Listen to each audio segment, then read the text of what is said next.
Hello, मैं आपका प्यारा कृष्णा स्वागत करते हैं हमारे इस खूबसूरत से चैनल जिसका नाम है कृष्णा भैया की ट्रिक। आज चैप्टर नंबर 1 और मैं लेने वाला हूं इसे। ये है हमारे क्लास 10th का केमिस्ट्री का पहला चैप्टर। मैं इसी सीरीज में आपको केमिस्ट्री ज़्यादा से ज़्यादा 5 या 6 वीडियो में आपकी कंप्लीट कराऊंगा, है ना। और बोर्ड एग्जाम क्लास 12th के लिए यूपी बोर्ड और बिहार बोर्ड के लिए बेहद ही इम्पोर्टेंट रहेगी। रासायनिक अभिक्रिया अर्थात केमिकल रिएक्शन किसे कहा जाता है और इक्वेशन किसे पढ़ेंगे, हम सारी की सारी बातें जानेंगे। ब्लैक कलर लेना चाहेंगे क्योंकि ब्लैक कलर व्हाइट पे एक अपोजिशन दर्शाता है और विजिबल बहुत अच्छे तरीके से होगा। तो रासायनिक अभिक्रिया को क्या कहा जाता है, तो केमिकल क्या कहेंगे, इसे रिएक्शन कहेंगे, है ना। तो पूछा जाता है कि केमिकल रिएक्शन किसे कहते हैं, जरा ध्यान से सुनिएगा। केमिकल रिएक्शन क्या है अच्छे से समझने वाले हैं। देखिए, मैंने लिया एक ए कोई अवयव है, दूसरा है बी, इन दोनों को आपस में मिला दिया, इसको हीट कराया या फिर कोई और रिएक्शन कराई, मिलकर बना इनको सी। ठीक है ना। जो भी पार्टिसिपेट किया उनको हम कहते हैं अभिकारक। अभिकारक होते हैं रिएक्टेंट, है ना। अभिकारक डेफिनेशन आसानी से बना देंगे और जो भी बन के आया वो हमारा होगा प्रोडक्ट, मतलब के उत्पाद, है ना, प्रोडक्ट होगा।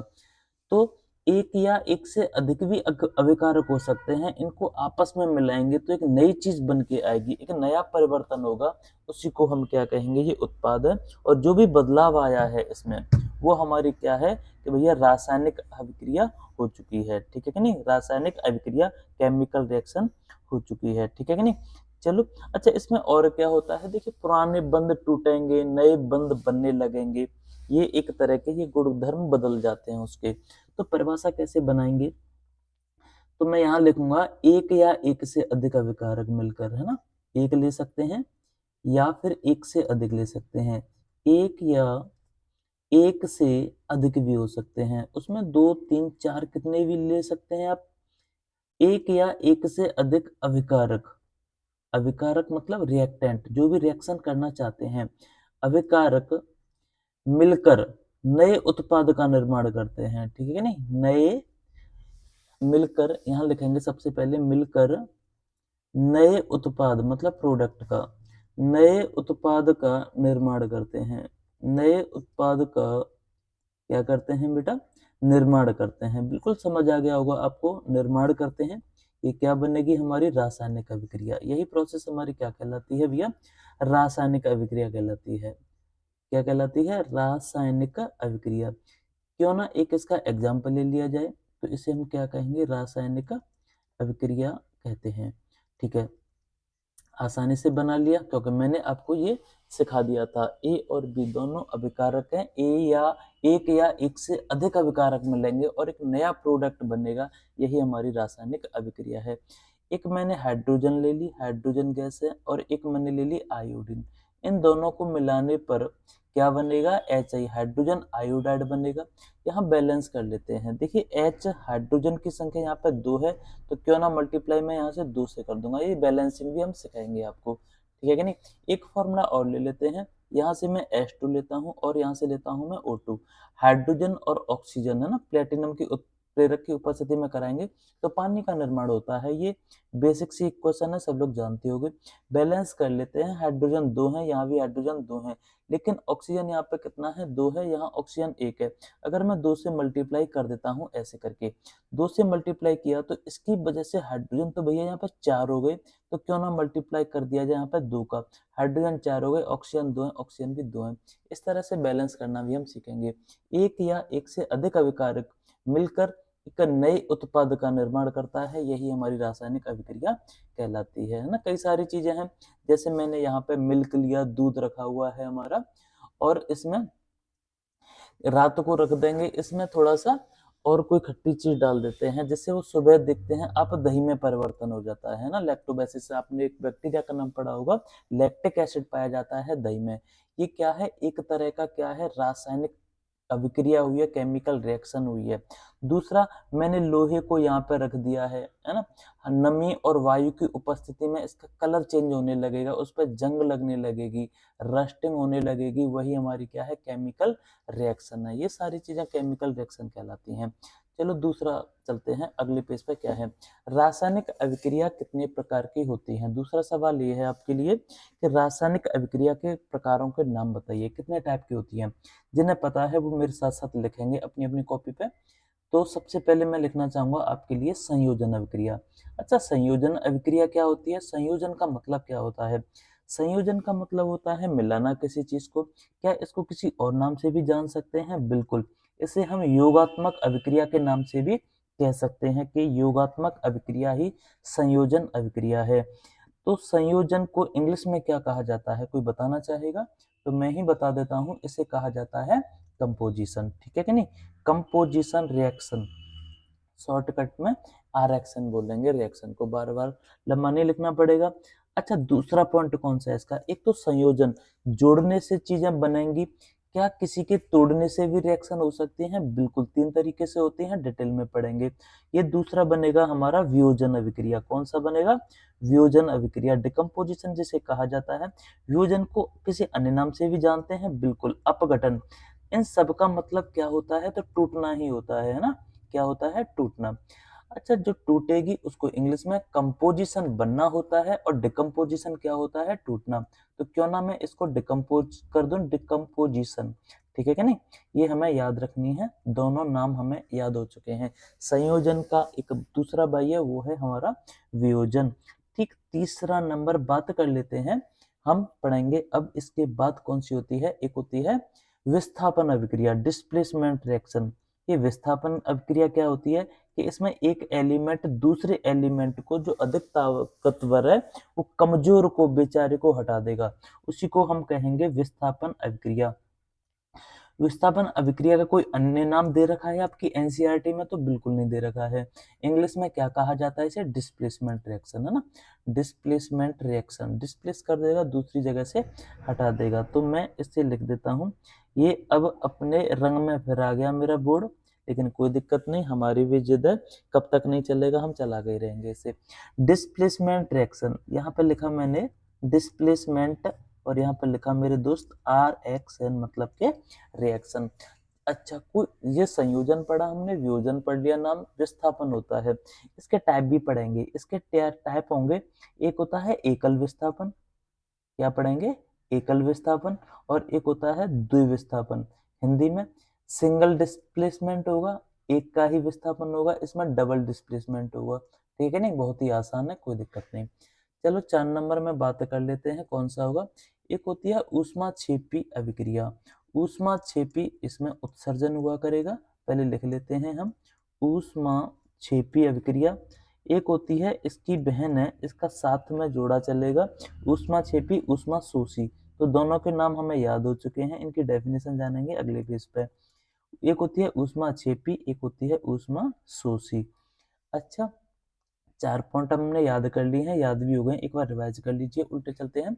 ऊष्माक्षेपी, ऊष्माशोषी, विस्थापन अभिक्रिया, वियोजन अभिक्रिया, संयोजन अभिक्रिया। एक हमने पढ़ी है भैया ऑक्सीकरण, क्या होती है ना, क्या ऑक्सीकरण को किसी अन्य नाम से भी जाना जाता है, तो बिल्कुल आपकी आवाज आनी चाहिए, ये रिवीजन क्लास है, इसलिए आप बोल सकते हो भैया इसको उपचयन भी कहा जाता है, ठीक है नहीं। ऑक्सीकरण एवं दूसरी जो इसके साथ जो चलती है वो है अपचयन, है ना, दोनों में फर्क है। ये है अपचयन अभिक्रिया, अपचयन को रिडक्शन कहा जाता है ना, और उसको ऑक्सीडेशन कहा जाता है, ठीक है नहीं। ठीक, पढ़ेंगे एग्जाम्पल के सहित, कोई टेंशन नहीं लेनी है यहाँ पे। एक होती है भैया रेडॉक्स अभिक्रिया, देखो इंग्लिश का वर्ड है रेडॉक्स। रेडॉक्स बनी कैसे, तो नाम से ही पता चल रहा है इसमें कि भैया कुछ RED और O और X, मतलब रिडक्शन भी होगा और ऑक्सीडेशन होगा, ये हमारे क्या होंगी, रेडॉक्स अभिक्रिया। मैं चाहता हूँ एक बार जो दे रखे हैं 6 पॉइंट, इनको एक एक करके सबको लिख लीजिए, बहुत अच्छे से समझ आपको आने लगेंगी, ठीक है कि नहीं। चलो देखते हैं, अब होती है हमारी संयोजन अभिक्रिया किसे कहते हैं, एक एक करके जानेंगे संयोजन का मतलब क्या होता है, ठीक है कि नहीं। चलो मैं यहाँ पे रफली समझाऊंगा जल्दी जल्दी। संयोजन का मतलब होता है, मैंने आपको बताया था, A और B मिलकर एक का निर्माण करेंगे, ठीक है नहीं। इसमें क्या होगा, संयोजन लिखेंगे एक या एक से अधिक, क्या लिखेंगे, एक या एक से अधिक। एक, ये राइटिंग ठीक आ रहा होगा, है ना, क्योंकि व्हाइट पे ब्लैक मुझे बिल्कुल बेहद पसंद है। एक या एक से अधिक अभिकारक मिलेंगे, क्या मिलेंगे, अभिकारक मिलेंगे तो क्या बनाएगा, एक उत्पाद का निर्माण करेगा। एक या एक से अधिक अभिकारक मिलकर, है ना, उसी की तरह जैसे हमने पहले पढ़ी थी, अभिकारक मिलकर एक नए उत्पाद का निर्माण करते हैं, एक नए उत्पाद का निर्माण करते हैं। एग्जाम्पल बहुत सारे मिल जाएंगे, क्योंकि एक क्लास में आपके लिए क्वेश्चंस की लेके आऊंगा, उसमें बहुत सारे एग्जाम्पल मिलेंगे, प्रैक्टिस करने को मिलेगी, बैलेंस करना, सारी चीजें मिलेंगी। अभी थोड़ा रफली समझ लीजिए, एक या एक से अधिक अभिकारक मिलकर एक नए उत्पाद का निर्माण करते हैं, ठीक है नहीं, निर्माण करते हैं, ये हमारी क्या होगी, संयोजन अभिक्रिया, निर्माण करते हैं। एग्जाम्पल इसके जो हमने पहले पढ़े थे वो इसमें काम करेंगे, क्योंकि दो मिलकर एक का निर्माण कर रहे थे, तो H2 यहाँ पे लिखेंगे प्लस I2 इक्वल टू यहाँ लिखेंगे 2HI, ठीक है कि नहीं। ये क्या है आप जानते हो बखूबी, हाइड्रोजन और ऑक्सीजन सॉरी आयोडीन मिलकर हाइड्रोजन आयोडाइड का निर्माण करते हैं, ठीक है कि नहीं। अब चलते हैं, दूसरा पॉइंट है इसमें, कौन सा होगा, तो ये होगा हमारा वियोजन अभिक्रिया।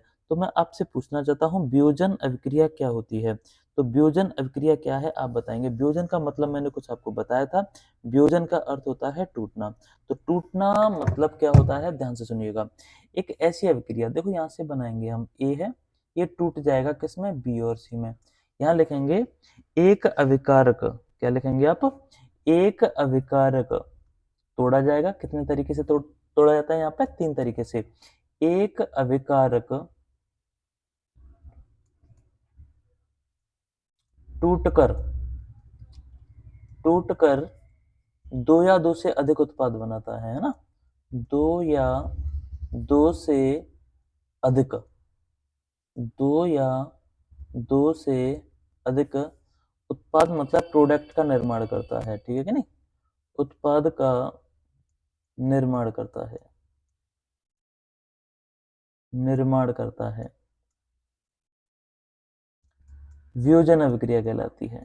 क्या कहलाती है ये, वियोजन अभिक्रिया कहलाती है,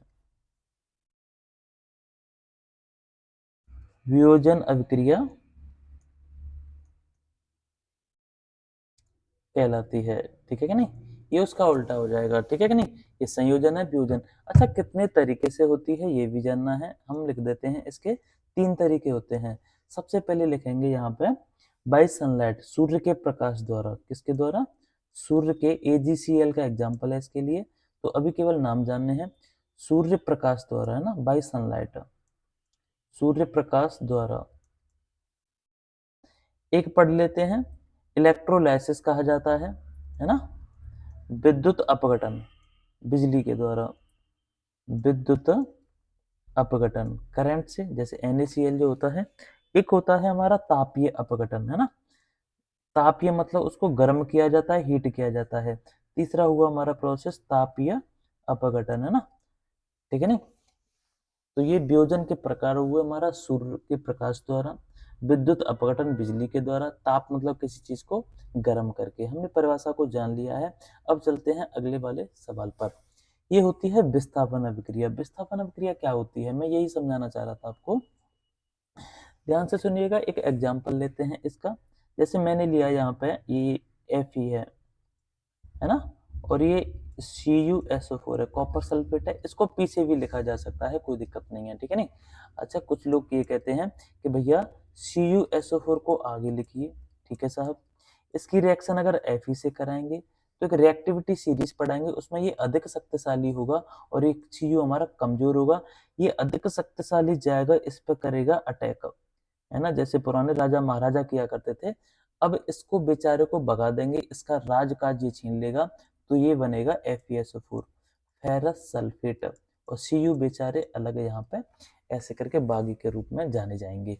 तो पढ़ लेते हैं क्या होता है, एक ऐसी अभिक्रिया बोलेंगे, एक ऐसी अभिक्रिया जो मैंने बताया है उसी को हमें लिखना है।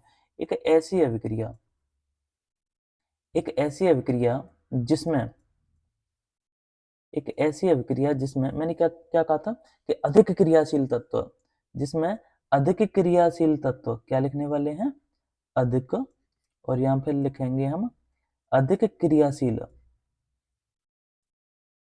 अधिक क्रियाशील तत्व कम क्रियाशील तत्व को, कम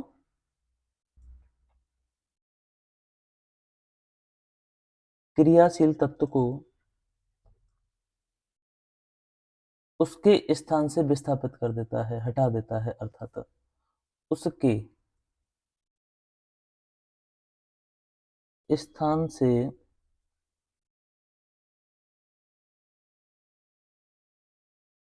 विस्थापित कर देता है, विस्थापित कर देता है। ठीक है, बहुत अच्छे से समझ आ रहा होगा, ऐसा लग रहा होगा बिल्कुल क्लास में बैठ के पढ़ रहे हैं शांतिपूर्वक। तो ये क्या कहलाती है? विस्थापन अभिक्रिया कहलाती है। क्या लिखेंगे? विस्थापन अभिक्रिया कहलाती है।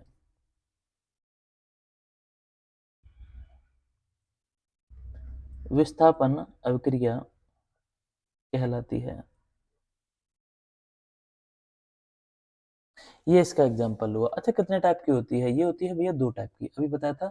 जहाँ एक का विस्थापन होगा, है ना, वहाँ एकल विस्थापन, यहाँ दो का होगा वहाँ द्विविस्थापन होता है। ये पीछे लिखा चुका हूँ ना, एकल विस्थापन और द्विविस्थापन। द्वि का मतलब क्या हुआ? डबल डिस्प्लेसमेंट, द्विविस्थापन। एक इसकी क्लास और आएगी, दो क्लास हुआ करेंगी, एक तो थ्योरी की और दूसरा इसमें जो भी सवाल दे रखे हैं उनकी।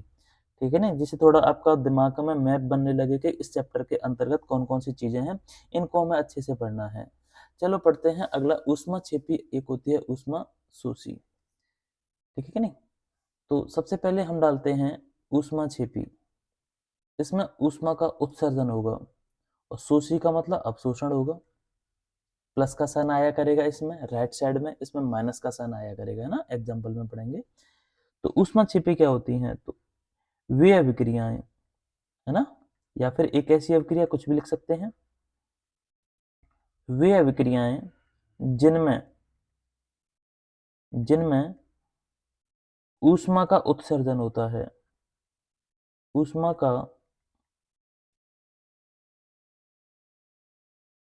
उत्सर्जन होता है, उत्सर्जन होता है, ऊष्मा छिपी अभिक्रिया कहलाती हैं।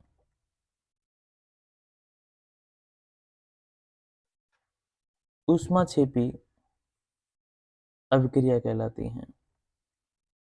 अभिक्रिया कहलाती हैं। ये थोड़ा परेशान हो गया है लिखते लिखते, कोई दिक्कत नहीं है, हम तो प्यार से काम चला लेंगे इससे। ऊष्मा छिपी अभिक्रिया कहलाती हैं। तो मैं आपको बता चुका हूं कि जो भी हमारी ऊष्मा छिपी अभिक्रिया है, इनमें प्लस का साइन आया करेगा, कहाँ पे? राइट साइड में जाके। ठीक है नहीं? तो यहाँ टेंशन नहीं लेनी। कैसे? मान लेते हैं ए प्लस बी, इन दोनों को मिला के बना सी प्लस डी, कोई है हमारे एलिमेंट्स, और यहाँ पे यहाँ प्लस का ऊष्मा लगा हुआ है ना, ऊर्जा निकला करेगी, सी प्लस ओ टू सी ओ टू बना है, यहाँ पे किलो जूल में निकला करेगी। मान लो 342 या 52 किलो जूल लिख दिया, यहाँ पे प्लस का साइन आएगा राइट साइड में, तो समझ जाएंगे ये हमारी ऊष्मा छिपी है। कौन सी है? ऊष्मा छिपी। अगर यहाँ माइनस का साइन लगा है तो ऊष्मा शोषी है, या उल्टा लिख देंगे इसका, है ना, ऊष्मा शोषी। ऊष्मा शोषी अभिक्रिया किसे कहते हैं? तो शोषी में एब्जॉर्प्शन मतलब कि अवशोषण छिपा हुआ है। तो एक ऐसी अभिक्रिया है ना, मैं डायरेक्ट लिखता हूं, ऐसी अभिक्रिया, ऐसी अभिक्रिया जिसमें ऊष्मा का क्या होगा? अवशोषण होगा। ऊष्मा का एब्जॉर्प्शन या फिर अवशोषण होगा। देखो, एक अधिशोषण होता है, एक अवशोषण होता है, दोनों में फर्क है, आगे पढ़ाएंगे तुम्हें, अभी इसी से काम चलने वाला है, तो यही रखिए आप। अब जिसमें ऊष्मा का अवशोषण होता है, ऊष्मा का अवशोषण होता है, यही हमारी ऊष्मा शोषी कहलाती है। यहाँ पर ध्यान रखना है, माइनस का साइन राइट साइड में आया करेगा। ठीक है नहीं? सवाल कराएंगे अभी, दूसरी क्लास आएगी इसकी, उसमें ऑक्सीकरण एवं अपचयन। देखिए नाम से ही पता चल रहा है ना, ऑक्सीकरण और अपचयन, इसको बोला जाता है ऑक्सीडेशन। क्या कहेंगे? ऑक्सीडेशन रिएक्शन, और इसे कहेंगे हम रिडक्शन। ध्यान से सुनिएगा, ऑक्सीडेशन को पढ़ेंगे सबसे पहले। ऑक्सीकरण क्या होती है? ऐसी अभिक्रिया जिसमें ऑक्सीजन तो ऐड हो जाए, जुड़ जाए, ऐसी अभिक्रिया जिसमें ऑक्सीजन जुड़ जाती है,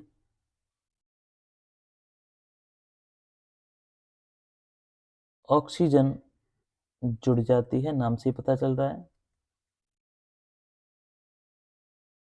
जुड़ जाती है, तथा हाइड्रोजन निकल जाती है। H मतलब के हाइड्रोजन, हाइड्रोजन निकल जाएगी इसमें से ना, हाइड्रोजन निकल जाती है, हाइड्रोजन निकल जाती है। स्पीड बढ़ा के देख लीजिएगा क्योंकि लिखने में थोड़ा टाइम लगता है आपको। निकल हाँ, हाइड्रोजन निकल जाती है। अब पढ़ लेंगे यहाँ पे कौन सी होती है, रिडक्शन। रिडक्शन मतलब के अपचयन, ठीक है कि नहीं। ऐसी अभिक्रिया, इसका उल्टा होगा, ऐसी अभिक्रिया जिसमें जिसमें ऑक्सीजन निकल जाती है, हाइड्रोजन जुड़ जाती है। तो सबसे पहले मैं जुड़ने की बात करूंगा, तो हाइड्रोजन जुड़ जाती है,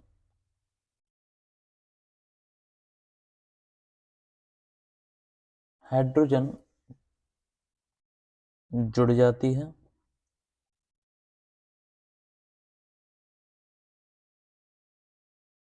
तथा ऑक्सीजन निकल जाती है,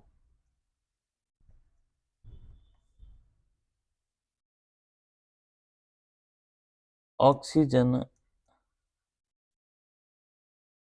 निकल जाती है। ऑक्सीकरण तथा अपचयन अभिक्रिया कहलाती है। रेडॉक्स अभिक्रिया, ध्यान से सुनिएगा, इसमें रिडक्शन और ऑक्सीडेशन दोनों होंगे, है ना, ठीक है कि नहीं। तो यहां लिखने वाले हैं ऐसी अभिक्रिया, ऐसी अभिक्रिया जिसमें जिसमें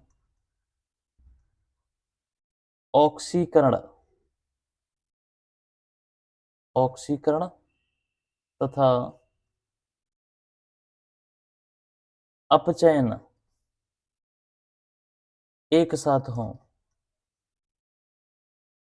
एक साथ हों, रेडॉक्स अभिक्रिया कहलाती है।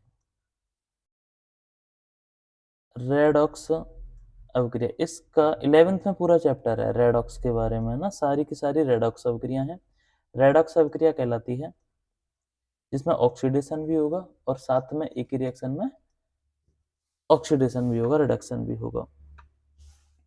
चलते हैं रासायनिक समीकरण क्या है, ध्यान से सुनिएगा। जैसे मैंने कहा, जैसे स्टार्टिंग में बोला था H2 प्लस I2, इन दोनों को मिलकर बना दिया था 2HI, ऐसे करके बना था। तो रासायनिक तत्वों को उनके सूत्रों के रूप में निरूपित करना रासायनिक समीकरण कहलाता है, ठीक है नहीं। तो यहाँ पढ़ने वाले हैं हम रासायनिक, रासायनिक पदार्थ भी कह सकते हैं, रासायनिक पदार्थों को, रासायनिक पदार्थों को, रासायनिक पदार्थों को उनके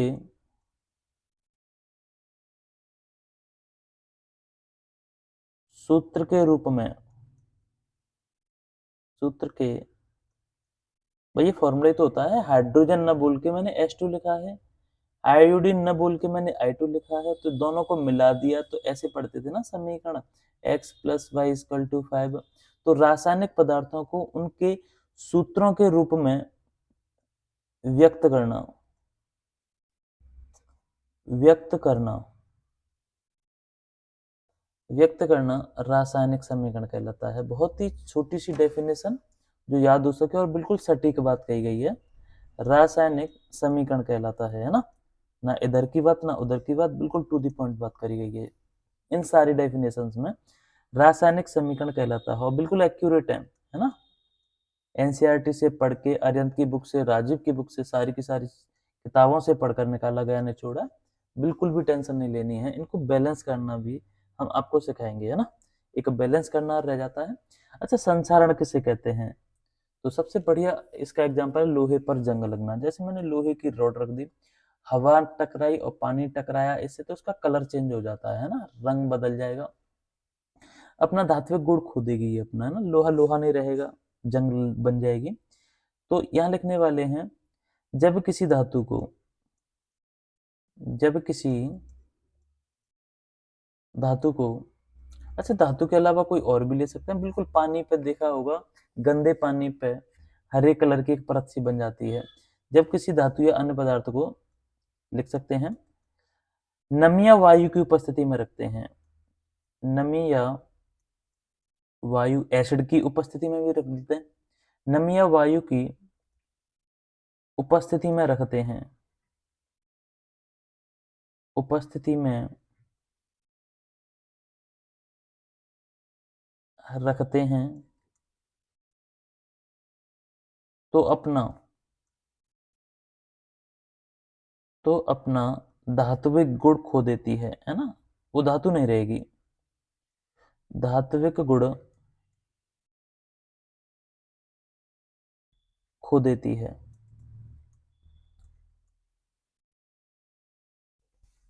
इसी प्रक्रिया को संचरण कहते हैं। क्या लिखेंगे? इसी प्रक्रिया को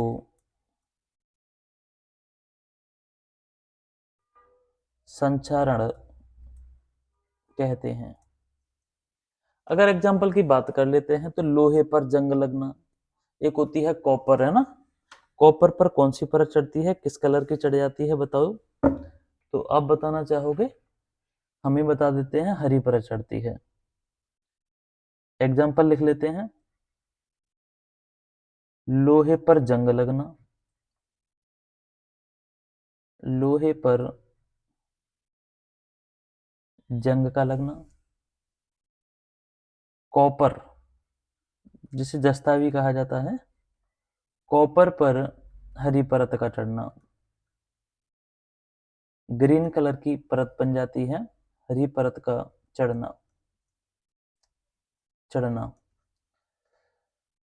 अच्छा, इसके रोकने के उपाय, है ना, ये पूछे गए हैं। तो सबसे पहले क्या करते हैं आप, पेंट या पुताई करके रोका जा सकता है, पेंट कर दीजिए, है ना, जिसे पुताई भी कहा जाता है। दूसरा, ग्रीस का भी प्रयोग कर देते हैं, ग्रीस या ऑयलिंग करके, ग्रीस का प्रयोग करके। तीसरा, तीसरा हम पढ़ लेते हैं, इसमें एक होता है गैल्वेनाइजेशन, है ना, जिंक की परत चढ़ा दी जाती है, गैल्वेनीकरण कहा जाता है। इलेक्ट्रोप्लेटिंग भी पढ़ेंगे, गैल्वेनीकरण करके। एक होती है इलेक्ट्रोप्लेटिंग। इन सब प्रोसेस से बचाया जा सकता है इलेक्ट्रोप्लेटिंग करके। बस ये आपको याद रखना है, फालतू की चीज एक भी नहीं लिखाई है इसमें। जब किसी धातु को नमी या वायु की उपस्थिति में रखते हैं तो अपना धात्विक गुण खो देती है ना, अपना रंग बदल देती है ना, वो धातु धातु नहीं रहेगी। ऐसे करके पढ़ेंगे। अब चलते हैं भैया, एक लास्ट सवाल और बचता है हमारा, विकृत गंधता। ध्यान से सुनिएगा, विकृत मतलब बुरी और गंध माने गंध, है ना, एक होती है सुगंध, एक होती है दुर्गंध। तो सब्जी को अगर रख दिया जाता है तो खराब हो जाती है, वही वाली चीज है। जब किसी जब किसी तेलीय या तेलीय या वसायुक्त पदार्थ को, वसायुक्त, यहां लिखने वाले हैं खाद्य पदार्थ को, खाद्य पदार्थ को लंबे समय तक रखते हैं, लंबे समय तक, लंबे समय तक रखते हैं तो उसमें दुर्गंध उत्पन्न हो जाती है, तो उसमें दुर्गंध उत्पन्न हो जाती है, तो उसमें दुर्गंध उत्पन्न हो जाती है। इसी प्रक्रिया को क्या कहेंगे? विकृत गंधता। इसी प्रक्रिया को विकृत गंधता कहते हैं।